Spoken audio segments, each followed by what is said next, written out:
And welcome back to Politics Unplugged. In this segment, we're going to discuss what we can expect from the Arizona Legislature in 2023. Also going to be delving into some of the politics of what's going to happen with the legislature.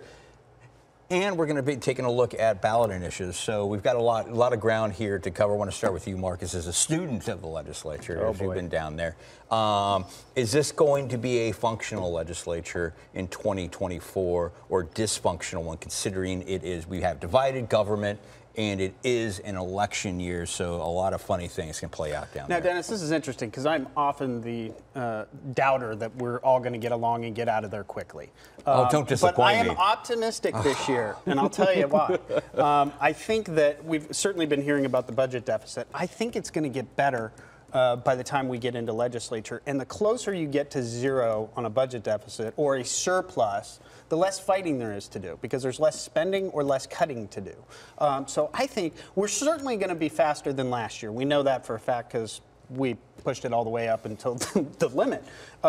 So we know we're going to be faster, but I am optimistic that we'll be out relatively close to 100 days. Certainly not 100 days, but relatively close. It's a very bold vision for you, sir. And I want to talk to you a little bit about some of the politics. We're going to see races as every election cycle, every seat in the legislature is up for grabs or up for re-election. A lot of them are not very competitive. But there is a chance that Democrats could finally take control of one of the chambers, if not both of the chambers. I'm skeptical because I've heard this story play out so many times in the past. But what is your take? I know you're a Democrat. What's the spin on you? How can the Democrats take control of one, if not both of the chambers? And I think that this next session is going to help lay the groundwork for that. You're going to see a dysfunctional legislature. You're going to see folks doing these insane attacks against the governor. You're going to see folks trying to hold up the process just for the sake of doing so. And what that's going to do is that's going to give the ammo that the Democrats need. And what is it, 2, 4, 9, 13, 7. I mean, like, we got 5 or 6 competitive seats that are happening right now. And you got folks that are going to have substantive issues that they can run on. They can get folks excited. And then you got to remember that there is going to be an influx of energy that is coming to Arizona that is going from the top on down. And the folks in the legislature are going to reap the benefits as a result.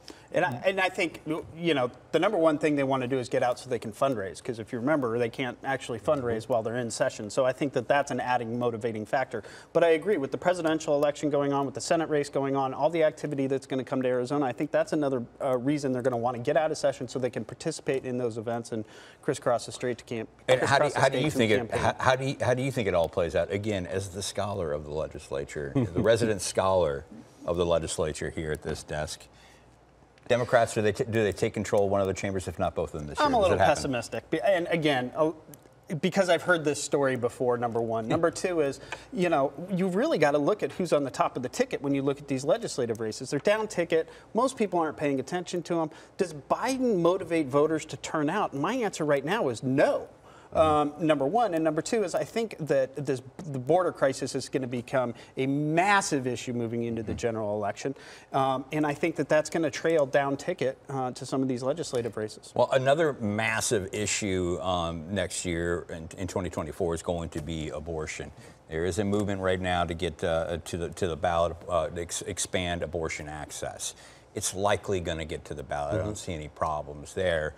What do you think happens with that ballot initiative? And more nuanced question, we just heard an argument in the state Supreme Court about whether or not to reinstate an old 1864 law that bans nearly all abortions, or keep a law passed just last year in 2022 that bans abortions after 15 weeks. How do you think this ruling affects that moving forward, and what do you think ends up with this ballot initiative? I can tell you that hearing, we can have our own segment talking about the situations around that, but we'll put that in its own bucket for here. I think the issue of choice is going to be one that is going to directly impact the outcome of this election. And here are the reasons why. Choice is one of those issues that excites young voters. It excites voters of folks who identify as a woman. It excites voters of folks who interact with people that are impacted by choice as well, which is everyone. Everyone is impacted by this, whether you are a middle-aged male, you are an 18-year-old first-time voter, or whether you've been voting for 50 years. This is an issue that has direct impact on your everyday life. And it is something that people care about, something that people are motivated by. And guess what? This is the first election where you have Gen Zers that are now educated and informed, and they've been around the block now for an election or two, and they are fired up and they are ready to go. Okay, now I want to ask you how the effects of this ruling play out. I mean, we are taping early, so by the time this airs, there may be a ruling out. I don't know, but let's say I'd be shocked. Let's say the High Court comes back and says, okay, we're going back to 1864. We are reinstating this old law. What happens?